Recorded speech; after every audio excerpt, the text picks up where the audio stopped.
So the guys that didn't practice today were Mitch and Sammy. They'll be listed as out for tomorrow. Everybody else practiced. Look forward to the challenge of playing the Jets and bringing them in here to Arrowhead and to be in front of the fans, of which we have in there. So, again, our guys have had a good week of practice, and again, look forward to that challenge. So, with that, time's yours.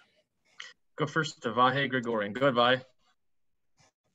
Hey, Andy, I know you want to wait till your career's over to have the cheeseburger to reflect, but just one question about your time in Green Bay, really, as you approach Curly Lambeau. What would you say Mike Holmgren's role and your time in Green Bay really has meant to your career? Yeah, well, I felt this way when I worked for him, so I felt he was the best. You know, I didn't think anybody could do it better than he did it. He just had control of everything and was smooth with the players, and at the same time, he could get on them, and likewise with all the people in the organization. So I had a great teacher there, and somebody that deserves to be in the Hall of Fame, obviously. So go next to Adam Teicher. Go ahead, Adam. Hey, Andy. Wanted to ask about Mike Dana. You got him started in practice this week. How did he look, and any chance that you'll activate him and he'll be up on Sunday? There's a chance. He had a good week of practice. We'll go through all this. Veach does all that, and we'll talk here and just see where we're at with it. So, but he practiced well this week. Go next to Nate Taylor. Go ahead, Nate. Hey, Andy.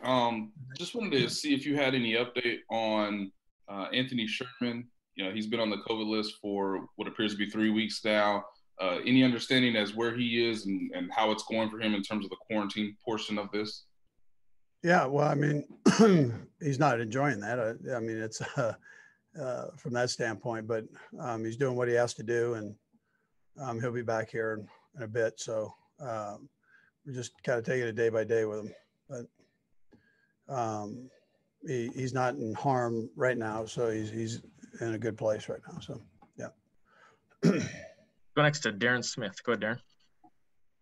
Hey, Coach. Good afternoon to you. My question for you is, the last time – well, I guess my real question is that I haven't even asked yet.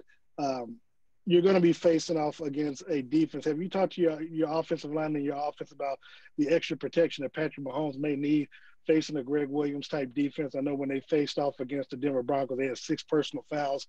Is that something that you may have, talked with your team about? Yeah, listen, I mean, Greg does a good job with that group, and they play hard and aggressive, and that's what we've looked at, making sure our fundamentals are down against a very active front. So,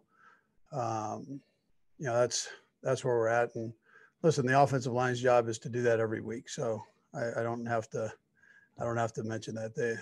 That's their responsibility every week. We've got time for a couple more guys. We'll go Sarin and then Aaron. Go ahead, Sarin. Coach, earlier this week, we were looking at ESPN's NFL page, and there was nothing about the Kansas City Chiefs, right? Like, here you are defending Super Bowl champions, but there's no stories. Is this season kind of been ideal for you by the sense that, like, when you're the champs and you're the Super Bowl favorite by Vegas, like, for a story to be there about you guys, something almost has to go wrong. And so has this kind of been the perfect season in the sense that no one's talking about you because you're just kind of doing what they all thought you'd do? I'm gonna probably play ignorance to that because I don't listen or read anything, so I'm a little bit naive to that. But that's a good thing. I mean, we're just trying to get better at what we're doing, and we've got plenty of room to improve, and so that's how we've approached this thing. And hopefully, the noise on the outside or whatever is out there, our guys can blank that out and just keep working on getting better. And I'm not, Sarin, you know how I roll. So, I mean, I'm not very good with all that. I don't listen to the outside stuff and just kind of put my head down and go forward. So. Go last to Aaron Ladd. Go ahead, Aaron.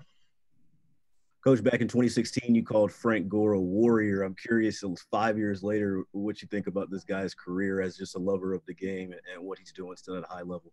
Yeah, he's a special guy, man.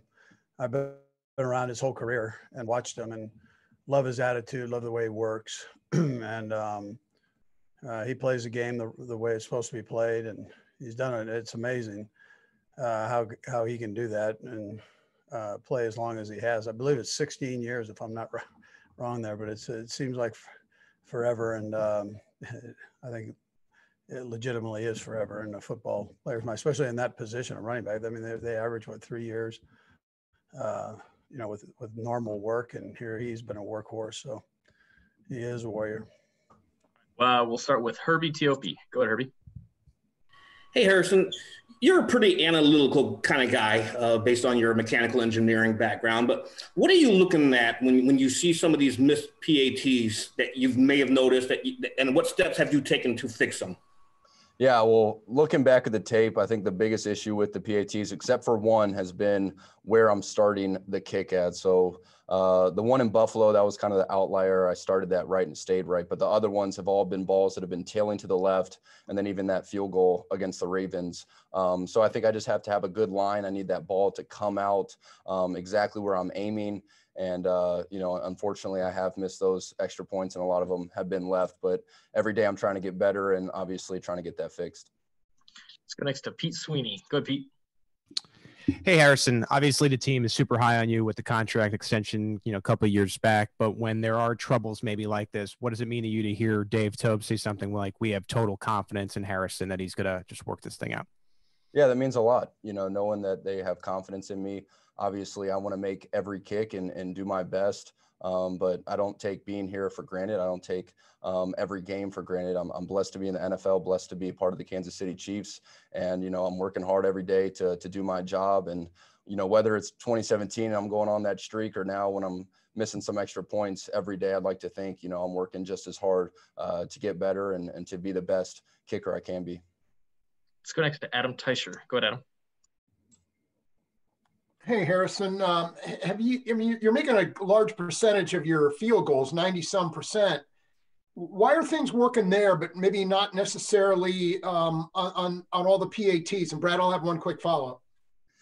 Yeah, I think you look back at last year, which, I thought was a good year on field goals. I had a couple missed extra points. I think now it's just kind of been all at the start of the season. Unfortunately, one thing we have changed, I guess, is attempting some of the extra points from the hashes to hopefully recreate the field goal type of feel. The majority of my field goals of my career are all in the hashes. It's rare that you have, running back that gets tackled in the middle of the field on third down, and then fourth down, you're kicking it from the middle of the field. So I do think I do better on the hashes. I thought I was having a great game against the Broncos until that last extra point. And obviously I love getting a ton of kicks. I just need to finish the game and make all of them and stay locked in. And how's it going with Tommy? Do you feel like you guys are where you need to be? That kind of working relationship is where it needs to be?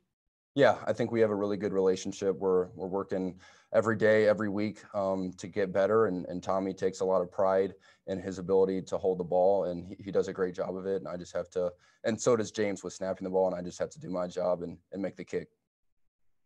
Let's go next to Seren Petro. Good, Seren. Harrison, just to kind of follow up on what Adam was talking about there with the holder, and not to, I'm not, this isn't like a negative, like he's not doing it the right way or something, but everybody's a little bit different, right? Like I've asked Dave a couple of times, it's kind of like, maybe golf clubs. You might buy the exact same club, but it just feels a little bit different. Is some of this just a matter of getting that chemistry and you guys syncing up? You just can't recreate what you had with all those reps with Dustin Colquitt in just a couple of weeks and no preseason games and this weird deal. It's been even more rushed. Is some of that just time? I definitely agree. I think chemistry is huge. And obviously I had a lot of reps with Dustin over the past 3 years. And with the COVID off season, I was, we were trying to get as many kicks as we could together. And then obviously without having the preseason, you don't have the in-game field goals. But that's why I think, every practice, every game is super important, and you build that chemistry together. And we're all humans and we all have tendencies. So different holders will have tendencies to do different things. And I'm not saying that, Tommy's got bad tendencies at all, but it is sort of just understanding the holder. But I can't say enough. Tommy's been doing a great job as a holder, and it's really just on me finishing the kick. And like I was saying earlier, having a good line and giving that ball a chance to go through the uprights. And just to follow up one more, and I remember talking with you, I don't know, a couple of years ago, and you were kind of explaining why it's just such a better environment here with the Chiefs and maybe in the NFL versus college. And you talked about all the live reps you get with Coach Reid, that he gives you a chance, and you really appreciated that and how that really helped you. But with this COVID offseason and everything and not having all the things, have you been squeezed on some of those reps? Have you maybe not gotten as many opportunities to do the things you've done in the past because the team has had to kind of play catch up on offense and defense? I'd say since we've been in the facilities, I've been getting a ton of opportunities like I normally do. But if you look at the off season, phase 1, 2, and 3, well, really just phase 2, phase 3, and veteran mini camp, I guess those are reps that we were just having to get together separately with COVID going on. But, Coach Reid and Coach Tobe have done a great job of putting Tommy and I in pressure situations during practice and getting our reps and not just glossing over special teams. I mean, they take a lot of pride in having good special teams. And, we've gotten a ton of reps for the short amount of time that we've had together.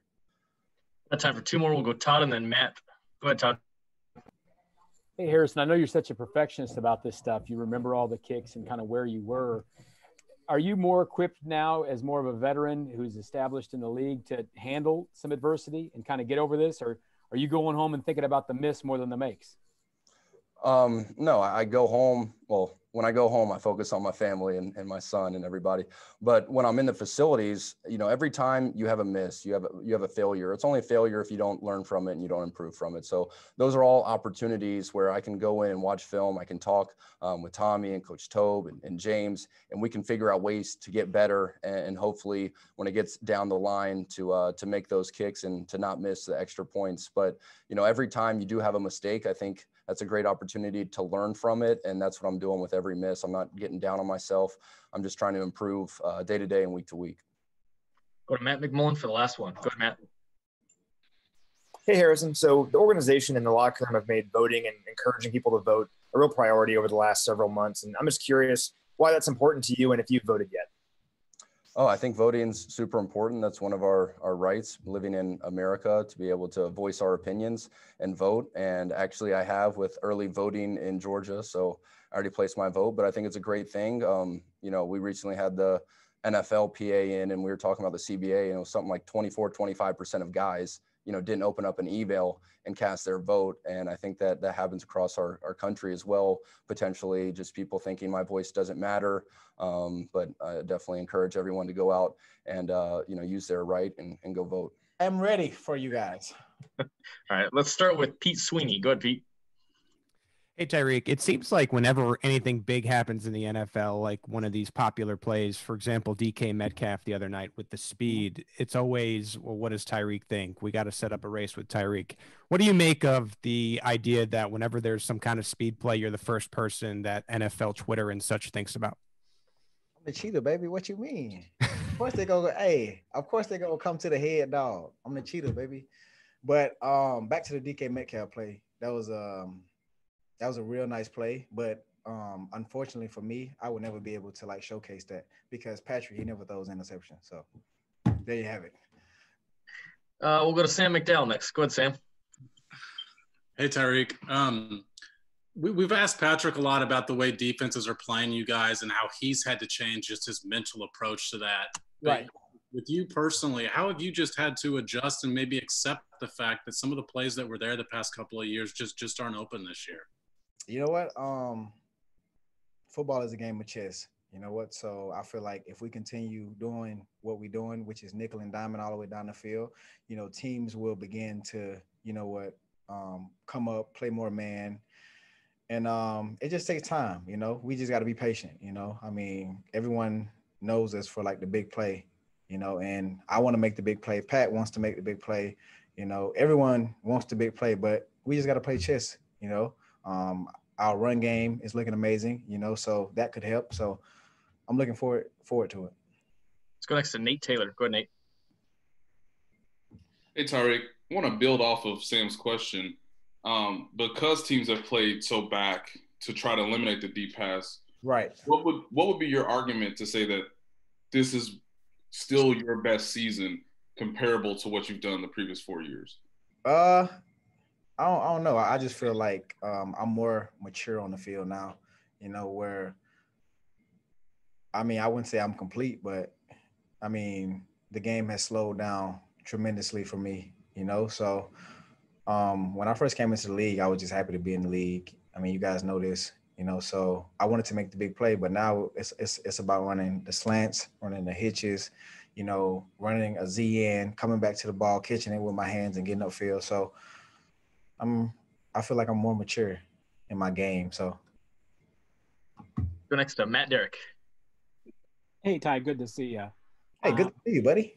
Hey, I'm curious about when you're watching film and you're watching the guys that line up against you, what is it you're looking for? What is it that you see and you can take that helps you in the game?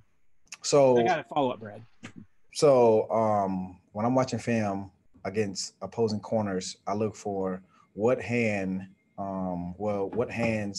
do they jam with? You know, do they jam? Do they mirror? Do they break on balls well? You know, do they tackle well? I mean, things like that, you know, because most teams, they don't press us. So, I mean, right now I'm just looking at, you know, let's say the Jets, they run like a lot of cover too. So is this corner going to push me outside? Is he going to feather me inside? You know, so just things like that. And for the safeties, I try to look at, like, is the safeties physical? Do they want to tackle? Can they cover? You know, just things along that, you know. Like we've got 3 left. We'll go right down the line. Todd, Sarin, and Darren. Go ahead, Todd. I got a couple things here. First, Tyreek, at Lee Summit North, you'd been volunteering with. They had to shut the football season down. When's the last time you were around those kids? Was that mostly a summer thing, or just were you? I know you guys get tested every day, but there were some folks who were a little bit scared since they had to shut it down. You might have been near some of those guys. And I have a follow-up, Brad. Oh, right. So so believe this or not, I was going during the summer. I went to a few games this year, you know, but I haven't been to the last 2 games. You know what? But I still talk to the guys, you know, I still watch the film and I still FaceTime them and we still do our little group meeting thing, you know? So I'm still in contact with the guys. I mean, I'm kind of sad that, you know, the season ended the way that it ended, but, you know, I was talking to a corner last night. I was like, look, man, at least you got to play football. I mean, I feel like some schools aren't even playing football. So just be thankful you got a chance to play ball. So. And follow up just on you guys. You guys are playing a team that hadn't won a game yet, right? And everyone thinks you're going to win by a bunch. What danger is there of overlooking these guys? I mean, I feel like the Jets are a good team, you know, and a lot of people, they just look at records and say, oh, they're 0-7 and say, oh, they're a bad team. But if you look at this team closely, like, they got some pretty good players. They got a real good coach on both sides, special teams, and we just looking forward to the challenge. Like, each and every week, you know, we don't look at records. We just go out, game plan, and we do what we do as a Chiefs team, you know. Like, we feel like everybody is the same, you know. Like, every game is our Super Bowl. So that's going to be our thought. That's going to be our approach. And that's just how we're going to roll it, man. Yeah. Like, they're in the NFL for a reason. The Jets is an NFL team for a reason. They good. Matt, I think you had a follow-up. I'm sorry I muted you. Go ahead, Matt. No problem. I appreciate that. Yeah, Ty, following up on just watching film, I'm just curious also, how much do you get to watch film with Patrick and, you know, see how he kind of tackles it and what he sees in film? Well, we have those moments, you know, every day. Well, I wouldn't say every day, but Tuesday, Wednesday, Thursday, Fridays. Those are the times that offense installs plays. So we watch film, you know, and we just get together. And Pat just tells us what he wants us to do, what he's thinking, and then that's when we share our opinions about things. So we have plenty of time to do things like that. Last 2, Sarin and then Darren. Go ahead, Sarin. Tyreek, you said something interesting there a minute ago. One of the things you said was, you know, when I first got here, I was just happy to be here. You guys know that, right? Like we've been through this journey with you, right? And you talked about you also mentioned maturing as a player on the field, but having watched you, right, during your whole time here in Kansas City, you matured tremendously off the field as well, right? And we all know you've been through a lot of different things, right? And amazingly had to have it played out on a public scene, which is not easy. How much has all of that, everything that you've been through, maybe matured you as a man and as an individual off the field? And is that maybe what drove you and helped the maturity on the football field, that it was you off the field and that maturation process that's maybe made you a better football player? Oh, well, I mean, I was just kind of raised different, man. Like my mom says, you know, everything. Well, first of all, mental health is real. I just had a kid from my hometown. I mean, from K-State. I don't know if y'all heard about that. He killed himself. RIP to him, man. So, I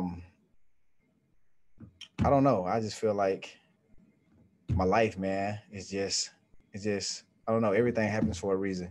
And like you said, you know, that like helped me, you know, it like fueled me to like get to where I am now. And like, I'm passionate about the things that are around me, which is my kids, my family, and football, you know? So I don't know. I'm just excited, you know, just to be able to play football and just take care of my family. And that's it, man. That's all I know. Kids, family, and football. That's my life right there. So I'm sorry that I had to be on a national scale, just the way things are. But Go last to Darren Smith. Go ahead, Darren. Hey, Tyreek, hope all is well with you. His name was Derek Newton. I know you knew him from K-State. Obviously, probably won't have a chance to talk to you before Tuesday, but Tuesday being election day, have you voted? And then also, you know, have you and Patrick, some of the team, decided what you all are going to do election day, if you're going to, you know, maybe provide food to, you know, workers at different poll places or voters while they're still down the line, if there's long lines? Have you all thought about what you all are going to do as a team, individuals, or as an organization, what you're going to do on election day? As far as that part, I have no idea yet, but I'm sure, you know, being the great players that we got here, the great organization that we got here, there will be a plan for that. And yes, I have voted. You know, I feel like, I mean, everyone should use their, you know, use their vote, you know what I'm saying?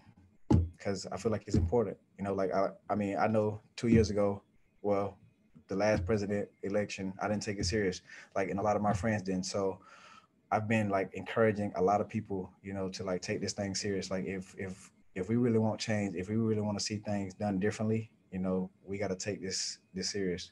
And that's everywhere. So